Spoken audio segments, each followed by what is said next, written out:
नमस्कार बंधुरा आज के तैरी करब बासमती चालेर एकदम झरझरे फ्राइड राइस जेटा बांगालिर फ्राइड राइस नामे परिचित।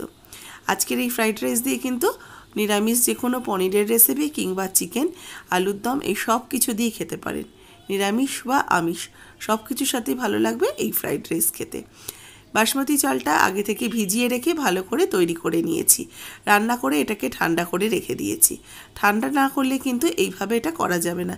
সেজন্য অবশ্যই চাল ভিজিয়ে রেখে চালটাকে রান্না করে নিয়ে কিছুক্ষণ তারপরে ঠান্ডা করে তারপরে কিন্তু অবশ্যই এই প্রসেসে আসবেন। তবে পুরোপুরি সেদ্ধ করবেন না, ভাতটা যেন 80% সেদ্ধ হয়। এবার কড়াইতে দিয়ে দিলাম সাদা তেল, তেলের সাথে 1 চামচ ঘি দিয়ে দিলাম। তেল আর ঘি ভালো করে মিশিয়ে নিয়ে এর মধ্যে দিয়ে দিচ্ছি তেজপাতা, দারচিনি, এলাচ, লবঙ্গ, কাবাব চিনি আর জয়িত্রী। এগুলোকে দিয়ে ভালো করে একটুখানি নাড়াচাড়া করে নিচ্ছি।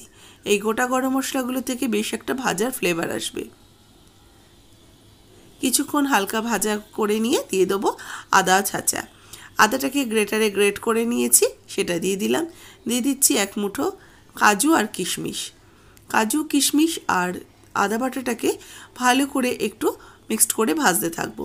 তবে আদা বাটা এখানে দেবেন না, আমি যেরকম গ্রেট করে দিয়েছি সেরকমভাবে একটু দানা দানা থাকবে সেরকমভাবে গ্রেট করে দেবেন বা চেঁচে দেবেন।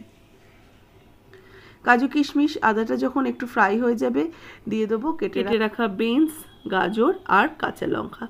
কাঁচা লঙ্কাও 3-4টে কাঁচা লঙ্কাকে ফালি করে কেটে নিয়েছি। সরু সরু করে কেটে নিয়েছি গাজর আর বিনস। এগুলোকে এবার হালকা করে ভাজতে থাকবো। এগুলো কিন্তু খুব বেশিক্ষণ সময় লাগে না ভাজার। হাই হিটে এগুলোকে একটু ভেজে নিচ্ছি। আর এই সবজির মধ্যে অল্প একটু লবণ দিয়ে দিলাম। লবণ দিয়ে ভালো করে সবজিটাকে একটু নাড়াচাড়া করে নেব।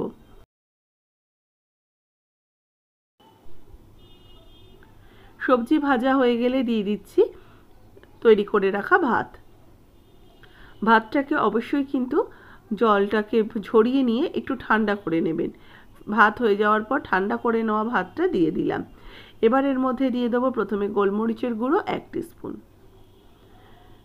তারপরে দিয়ে দিচ্ছি স্বাদ অনুযায়ী লবণ। তারপরে দেবো চিনি, যেহেতু বাঙালি ফ্রাইড রাইস একটু মিষ্টি মিষ্টি হয় একটু চিনি অ্যাড করলাম। দিয়ে দেবো জায়ফল আর জয়িত্রী গুঁড়ো। জায়ফল আর জয়িত্রীকে শুকনো খোলায় ভেজে নিয়ে মিক্সিতে গুঁড়ো করে রাখা ছিল, সেটা দিয়ে দিলাম 1/2 চা চামচ।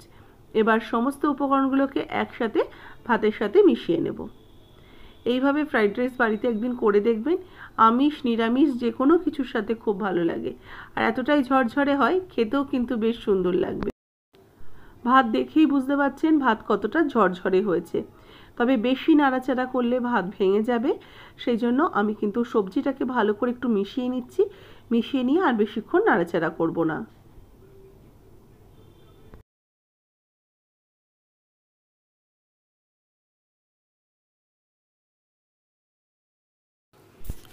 সব উপকরণ ভালো করে ভাতের সাথে মিশিয়ে নিয়েছি। এবার ওপর থেকে কয়েকটা চেরি একটু কেটে দিয়ে দিচ্ছি।